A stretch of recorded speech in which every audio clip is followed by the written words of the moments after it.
কিছু কথা, কিছু কাজ আমরা অপ্রয়োজনে নষ্ট করি, অপ্রয়োজনে সময় কাজে লাগাই না। আসলে সময়ের কাজ সময়ে লাগাইতে হয়, যেখানে কতটুকু প্রয়োজন ঠিক ততটুকু করেই।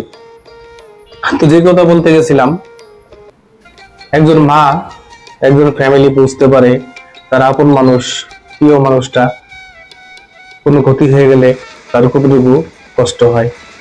তাই একটি সচেতনমূলক ভিডিও এবং শিশুদের প্রতি যত্নবান হওয়ার জন্য কথাগুলো বলা।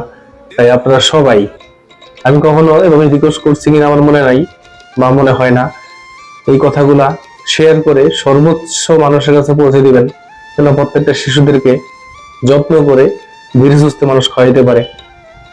এক খিচুড়ি খাওয়াতে গিয়ে শ্বাসনালীতে আটকে 8 মাস শিশুর মৃত্যু।